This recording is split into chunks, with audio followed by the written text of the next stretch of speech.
Yang, presidente de la 79ª sesión de las Naciones Unidas, excelentísimo señor Antonio Guterres, secretario general de las Naciones Unidas, excelentísimos señores jefes de Estado y de Gobiernos, honorables jefes de delegación, señoras y señores. Ante todo, deseo en nombre del pueblo dominicano felicitar la elección del señor Philemon Yang como presidente de esta asamblea y a la vez agradecerle su trabajo junto al secretario general por la exitosa organización de esta 79ª sesión y en particular de la reciente finalizada Cumbre del Futuro. Este ambicioso esfuerzo ha enfatizado la necesidad de fortalecer el financiamiento internacional para lograr el cumplimiento de los Objetivos de Desarrollo Sostenible, ODS, y muestra la voluntad sincera de trabajar por un presente y un futuro de paz, bienestar ciudadano y respeto a los derechos humanos y a los valores democráticos. Quiero resaltar que en el caso de República Dominicana hemos logrado avances considerables en los ODS, en la reducción de la pobreza, en la seguridad alimentaria, la sostenibilidad energética, seguridad ciudadana y acción climática, por mencionar algunos ejemplos. A título de ejemplo, la pobreza monetaria se redujo del 25.8% en el 2019 al 23% en el 2023, a pesar de la pandemia y los efectos de la guerra, y en el primer semestre de este año bajó al 18.9%, el nivel más bajo en nuestra historia. En estos 4 años de gestión hemos más que duplicado el gasto destinado en la protección social. Nuestra política agrícola ha sido clave para garantizar la seguridad alimentaria y mantener la rentabilidad de los productores dominicanos. A pesar de ser una isla con recursos limitados de tierra cultivable, hemos pasado de un 88.5% de autosuficiencia alimentaria en 2019 a un 90.6% en el 2023. Hemos logrado en gran medida la autosuficiencia de este sector. En cuanto a la generación, transmisión y contaminante, hemos logrado avances significativos, así como importantes mejoras en las regulaciones eléctricas. Iniciamos la construcción de 2.000 nuevos megavatios de generación térmica, de las cuales ya hay 400 megavatios instalados, y contratamos 1.674 megavatios de energía renovable, con 647 megavatios ya en operación y 1.030 megavatios en construcción. Para finales del 2027, por primera vez contaremos con un excedente de generación superior al 15%, lo que garantizará una mayor estabilidad y sostenibilidad y mejores precios del suministro energético. La seguridad ciudadana también ha experimentado una mejora notable. En 2022, la tasa de homicidios en nuestro país fue de 13.2 por cada 100.000 habitantes. En 2023 descendió a 11.5 y en lo que va de 2024 se sitúa en 9.9. Este índice está por debajo del promedio de América Latina y el Caribe, que según los datos de la ONU es de 17.2. Mantenemos un firme compromiso de enfrentar la triple crisis planetaria: cambio climático, pérdida de biodiversidad y contaminación, jugando un papel fundamental en la creación del Fondo para Daños y Pérdidas y alcanzando la meta del 30x30 en la protección de nuestro territorio marítimo. Estos cruciales temas requerirían toda nuestra atención. Sin embargo, el resurgimiento de la guerra y la violencia desbordada nos obligan a enfocar esta lamentable urgencia.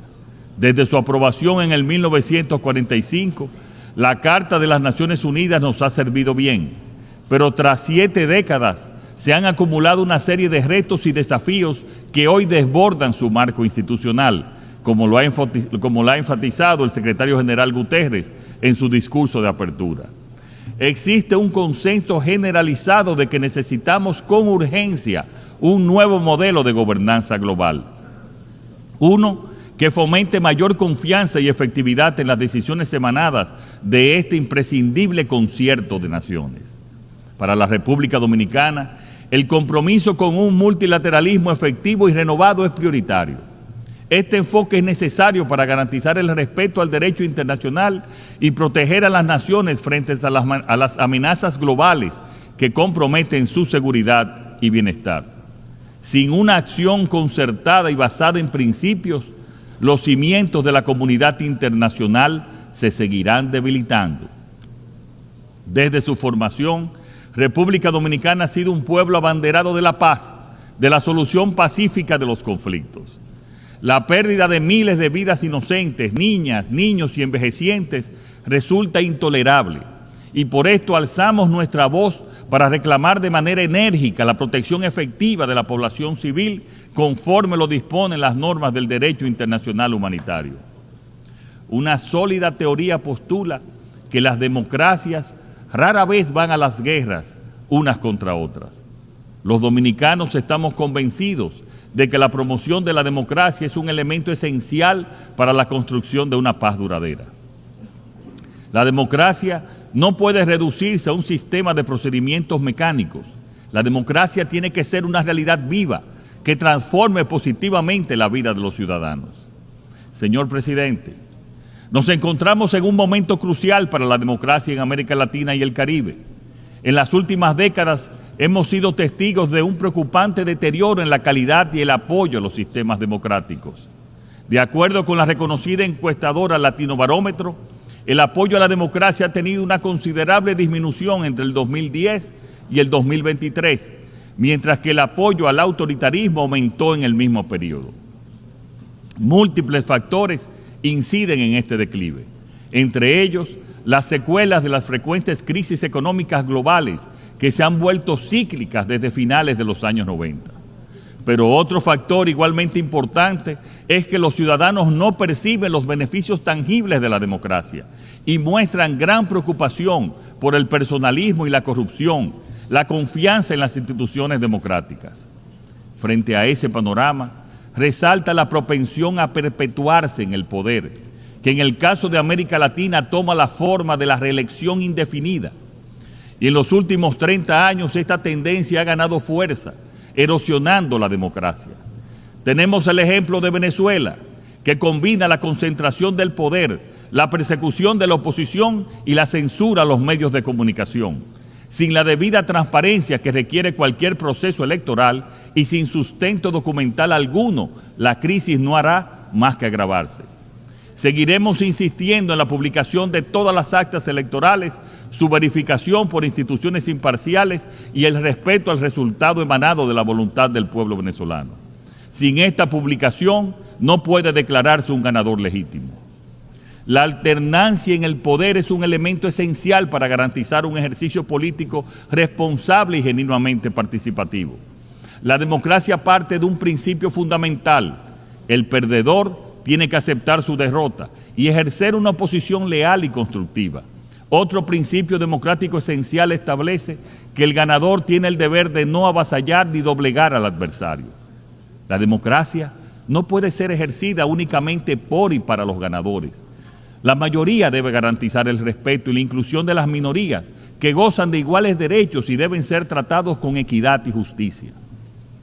Señor presidente, el pasado 19 de mayo el pueblo dominicano me reeligió en la primera vuelta electoral para un segundo y último mandato presidencial, logrando además una mayoría calificada en ambas cámaras del Congreso. Con la mirada puesta en el fortalecimiento de la democracia dominicana, presenté muy recientemente una reforma constitucional ante el Congreso dominicano que busca consolidar el límite a la reelección presidencial de manera taxativa, 2 periodos consecutivos y nunca más. Esta reforma se propone dejar un legado de mayor estabilidad política y social a las futuras generaciones y buscar establecer un principio general de manera más clara y robusta. El poder es siempre transitorio y debe de estar al servicio de la gente. Señor presidente, toda democracia exige un compromiso con la defensa de los derechos humanos, fundamental para proteger la dignidad y la libertad de cada individuo y brindar legitimidad al poder político. El gobierno dominicano está profundamente comprometido con la protección de los derechos humanos a nivel nacional e internacional. Este compromiso forma parte integral de nuestra política exterior, que establece la promoción y defensa de los derechos humanos como uno de sus principales pilares. Aquí no hay cálculos ni bandos. tan solo principios.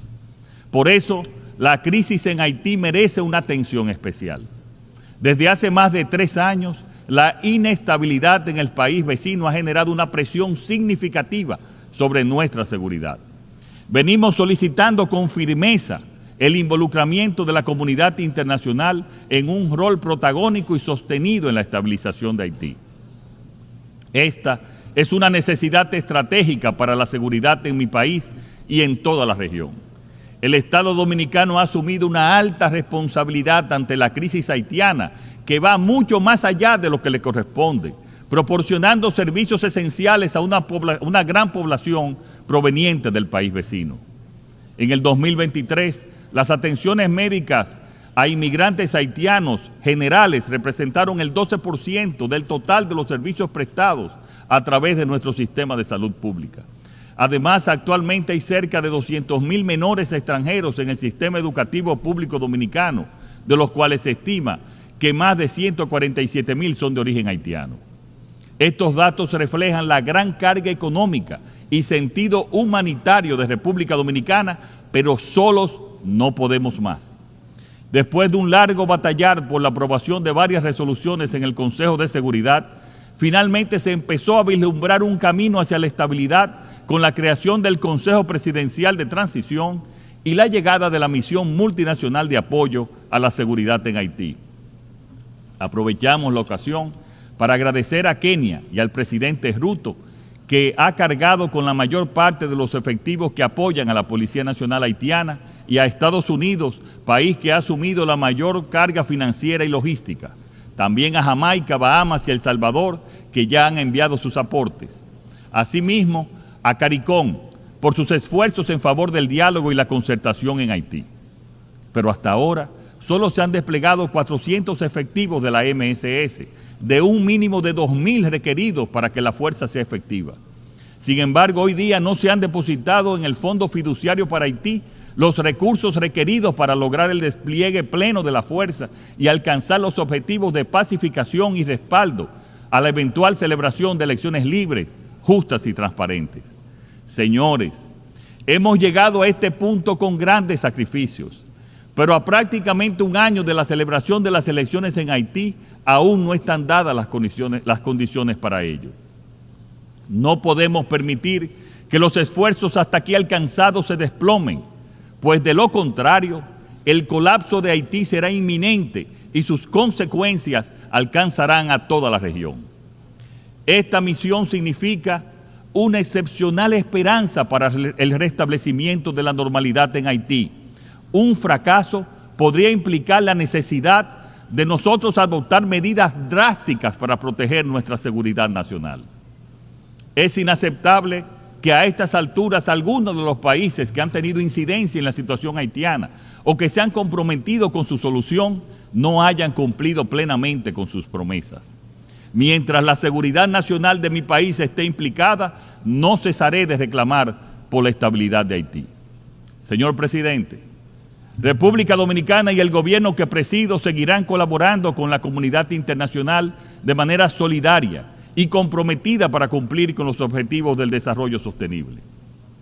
El panorama global nos exige actuar como una comunidad cohesionada, como un verdadero concierto de naciones y con una meta común y una visión de futuro. Seremos evaluados por la historia, no solo por los discursos que pronunciemos en estos ilustres espacios, sino de manera más importante por las acciones que emprendamos en la práctica. No podemos fallarles a nuestros pueblos, no podemos fallarle a la humanidad, no podemos fallarle al futuro. Muchas gracias.